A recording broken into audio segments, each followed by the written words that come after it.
Hello and welcome to the Pacific Northwest Prepper channel. Today we're going to talk about 10 things that you do not have in your bug out bag. Or, things you should consider to put in your bug out bag. First we're going to talk about the quantity of the items in your bag. Now, I see a lot of people like this one, for instance. How many Cliff Bars do you plan to eat in 3 days? Right?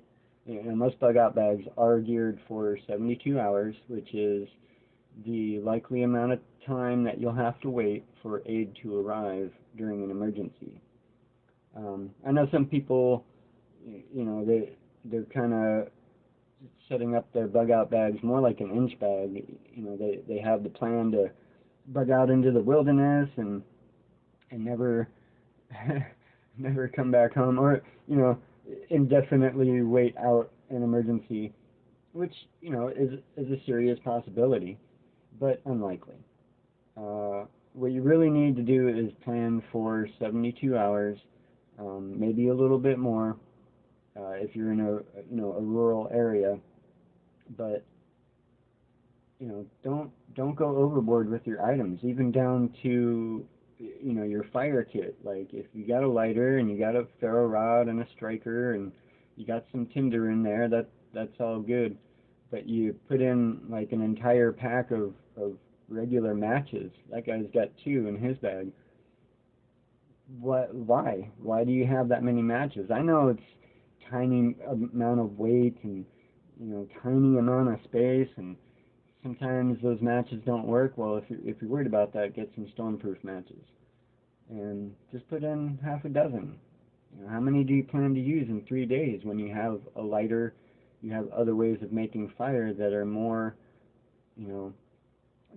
sure of accomplishing the task?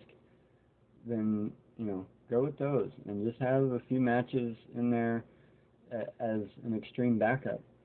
But another extreme backup that you should really consider is the second thing on our list, which is the pull start fire. Now this thing I recently discovered, and it's something that I think everyone should have in their fire kit no matter what. This is a really extremely easy way to start a fire. You put the green string around a log heavy enough to hold it in place, and you pull the red string, and boom, it lights up like a flare and burns for about half an hour, and you should get any condition, you should be able to have a fire from that. And no matter what your skill is, even if you're the most hardcore bushcrafter and you swear by your method of flint and steel and char cloth, well, if your char cloth gets wet while you're holding it trying to light it, good luck, bro. You're probably not starting that fire, and the char cloth isn't gonna be hot enough for long enough to get any wet kindling or tinder going. So you really need to consider having at least one of these in your fire kit.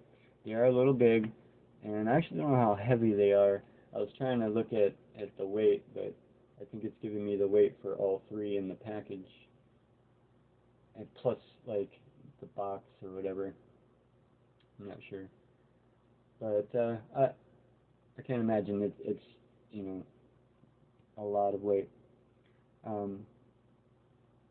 And so the next thing on our list is actually an emergency rain poncho with the mylar on the inside. A lot of people have the emergency blankets, but this is dual purpose. This will help keep you dry and warm.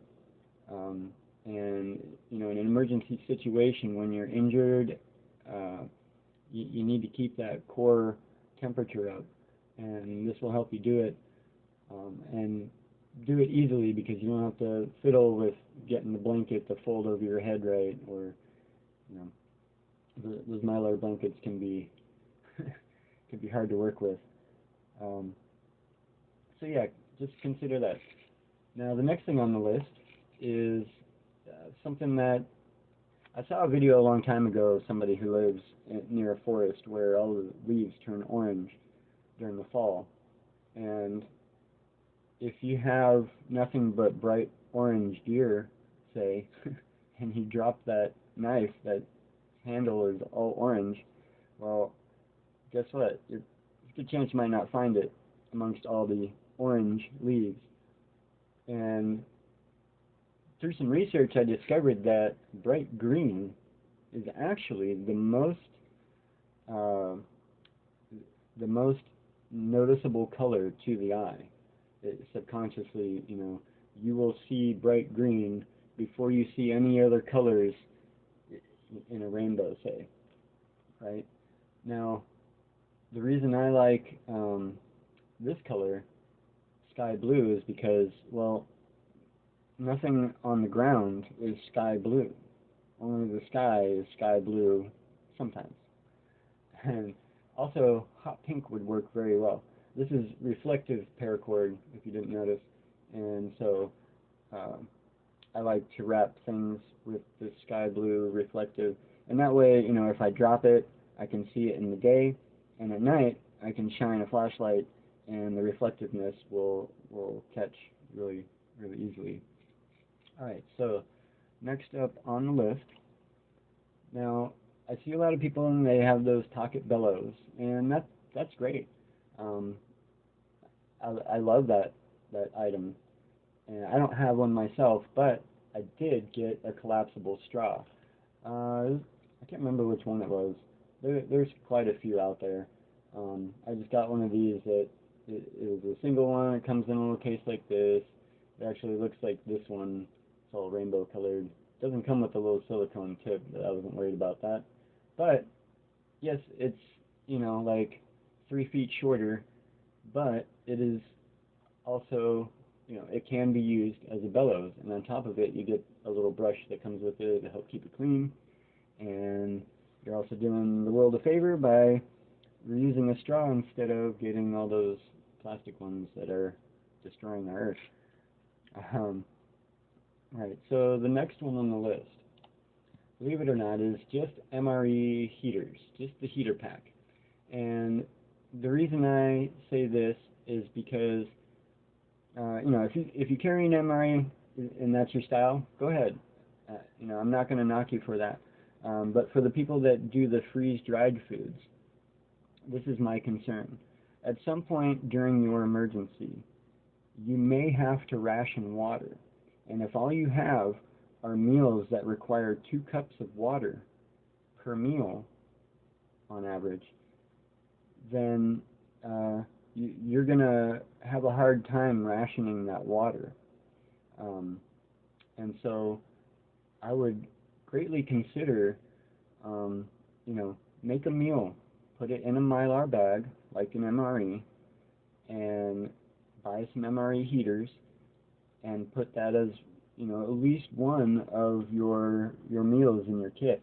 And that way, say you can't light a fire for some reason. You're in a non-permissive environment, which means, there could be hostiles near you, and you don't want them to know your location.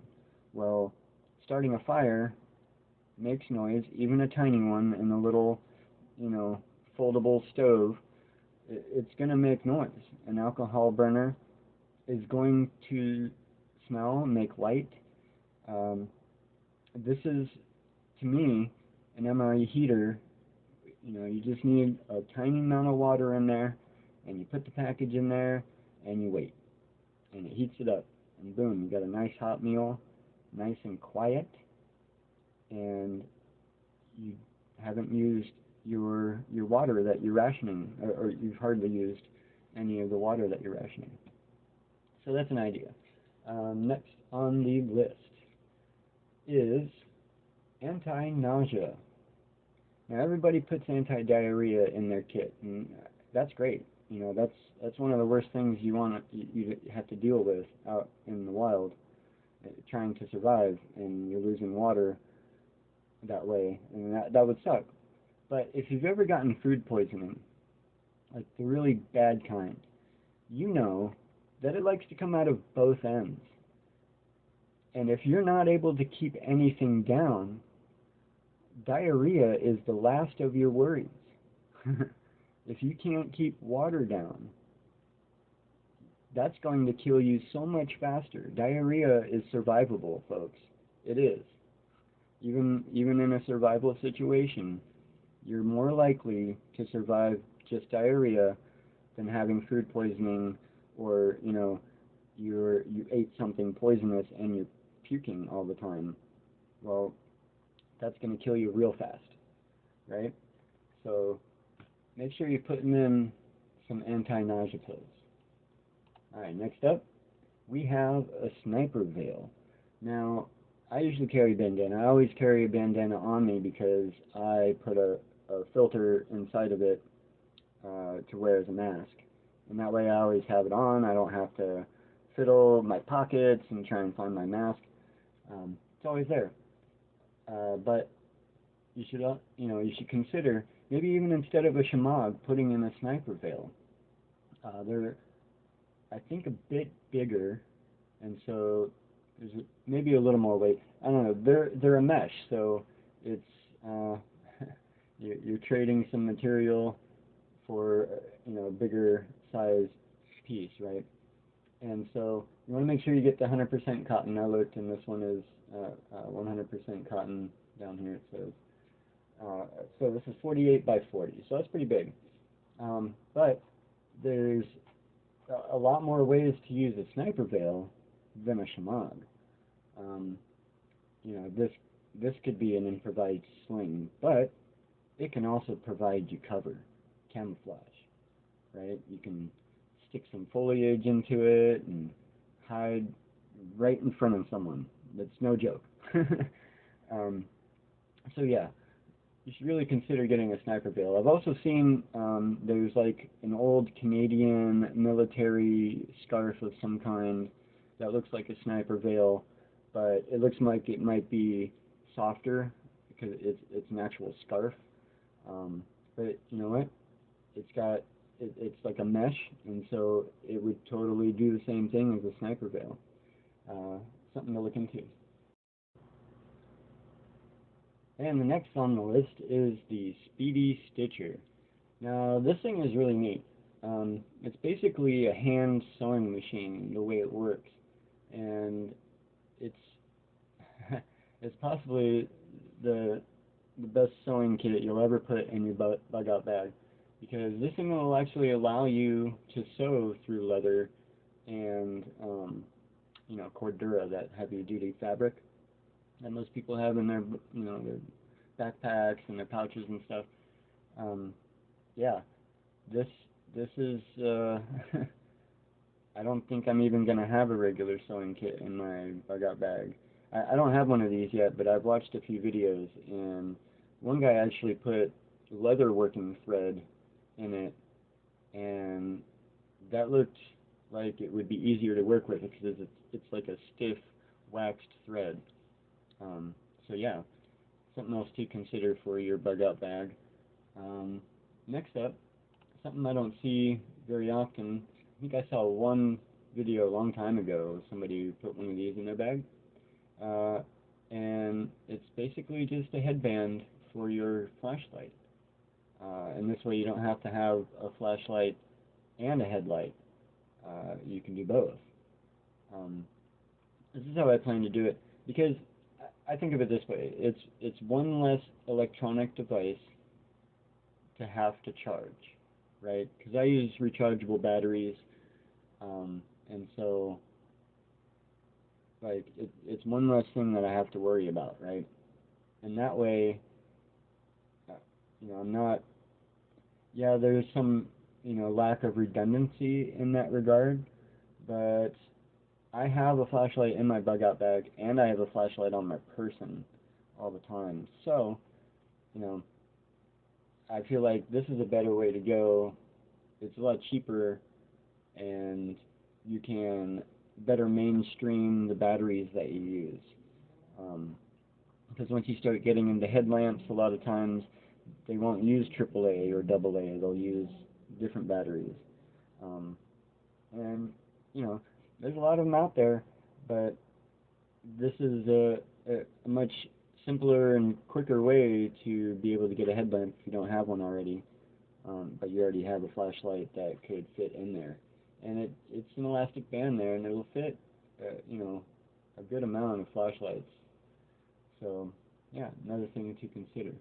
Now, if you stuck around this long, there is a bonus item, and it's I left it for last because a lot of people are going to joke about it, and I don't care. You know what? I really don't care anymore. This is a portable bidet. Now, so many people I think have misconceptions about how a bidet works.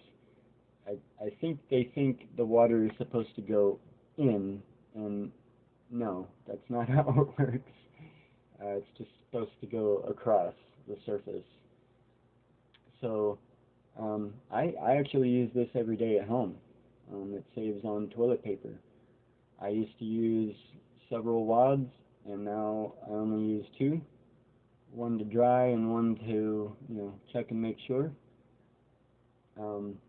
Yeah, and it's great for hand washing. Um, you know, or you know, spraying mud off your shoes, and that kind of stuff. So there's a lot of good uses for this.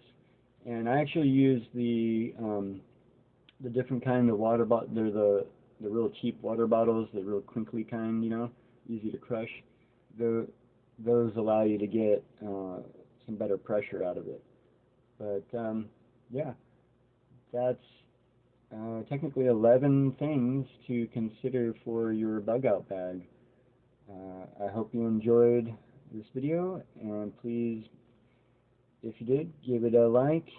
Think about subscribing to the channel. I hear everybody tells you to turn on the notifications. I don't know if that matters, but whatever. I don't always get notified from the people that I push the bell on either, so whatever. Anyways, have a good day. Thanks for watching. Bye.